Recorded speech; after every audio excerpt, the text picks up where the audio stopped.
عید قرباں۔ اس کے لیے ماشاء اللہ رشتوں کی کمی نہ تھی، مگر ابا جان اپنی بیٹی کی طبیعت، شوق اور شخصیت سے خوب واقف تھے۔ طیبہ طبعاً سلیم الفطرت اور انتہائی صالح بچی تھی۔ بچپن سے نہ صرف وہ اپنے بہن بھائیوں بلکہ رشتہ دار عزیزوں میں سب سے زیادہ منفرد نظر آتی تھی۔ اسی وجہ سے جب الحاج خیر الدین صاحب کے صاحبزادے کا رشتہ طیبہ کے لیے آیا تو انہیں وہ نہایت مناسب بلکہ بہترین لگا۔ انہیں یقین تھا کہ یہ رشتہ طیبہ کو بھی پسند آئے گا، اور ایسا ہی ہوا۔ سراج الدین امریکہ کے نہ صرف تعلیم یافتہ ڈاکٹر تھے بلکہ وہاں کی ایک یونیورسٹی میں بہترین پاکستانی ڈاکٹر کی حیثیت سے مشہور تھے۔ عمر میں ذرا فرق تھا، مگر یہ بات کوئی ایسی نہ تھی جس پر طیبہ کو کوئی اعتراض ہوگا، محمود الحسن صاحب نے سوچا، اور واقعی طیبہ نے بڑی خوش دلی سے اس رشتے کو قبول کر لیا۔ الحاج خیر الدین صاحب کا خاندان نہ صرف محلے میں بلکہ پورے شہر میں اپنی نیکی، امانت، دیانت، خدا ترسی اور دینی اقدار کے امین ہونے کی حیثیت سے معروف تھا۔ شادی طیبہ کی خواہش کے مطابق انتہائی سادگی سے ہوئی۔ ماشاء اللہ طیبہ سونے کا اسپون لے کر پیدا ہوئی تھی، مگر الحمدللہ اس کے ساتھ وہ قلب سلیم اور قلب منیب کی بھی مالک تھی، جو اس کی سب سے بڑی دولت تھی۔ سراج کو پا کر وہ بہت مسرور تھی۔ سراج کی عمر کا بیشتر حصہ امریکہ اور باہر کے ملکوں میں گزرا تھا۔ وہ پاکستان کی تہذیب اور اس کے ماحول سے بہت دور تھے، لیکن انہیں دین کا شعور تھا اور وہ اسلام سے بہت قریب تھے۔ طیبہ کے لیے یہی سب سے بڑی خوش نصیبی کی بات تھی۔ شادی کے بعد وہ چند دن سسرال میں رہی اور پھر امریکہ آ گئی۔ سراج اور طیبہ کی نئی زندگی ماشاءاللہ دین کے بتائے ہوئے اصولوں پر گامزن تھی، مگر اس پرسکون اور سلامت روی کی زندگی میں کچھ مشکلات ایسی تھیں جنہوں نے طیبہ کو نہ صرف حیران و پریشان بلکہ دکھی اور غمزدہ کر دیا تھا۔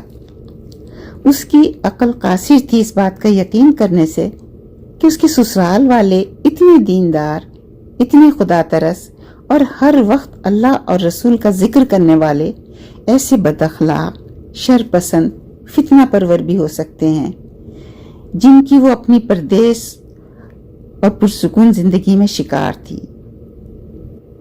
ہزاروں میل دور بیٹھ کر بھی جو کچھ باتیں، تانے، بغض، نفرت اور اس کو، اس کے خاندان کو حقیر اور ذلیل کرتے تھے، اس کا دل کانپ جاتا تھا۔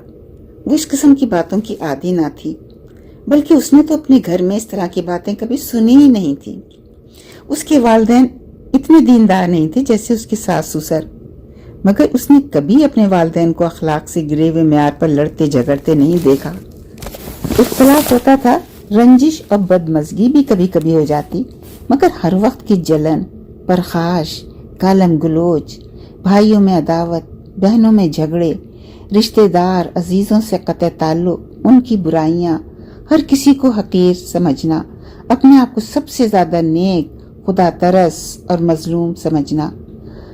ان کے خاندان سے اچھا اس صفحہ ہستی پہ کوئی دوسرا خاندان نہ تھا۔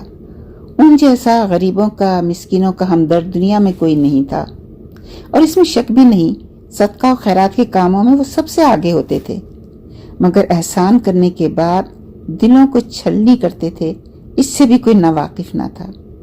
وہ راتوں کو جاگ جاگ کر سوچتی کہ اس کی ساس 1000 دانوں کی تسبیح ہر وقت پڑھتی رہتی ہیں، پتہ نہیں وہ کیا پڑھتی ہیں، لیکن 1000 مرتبہ لوگوں کے دل توڑنے سے ان کے گھر والے، خاندان والے بھی خوب اچھی طرح سے واقف تھے۔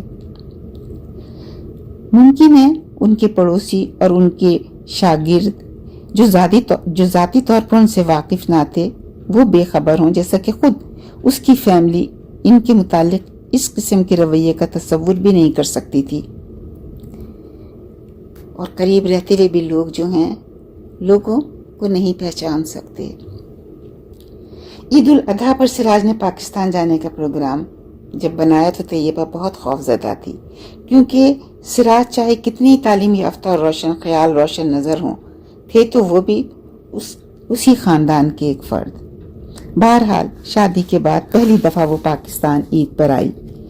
ماشاءاللہ اس کے سسرال میں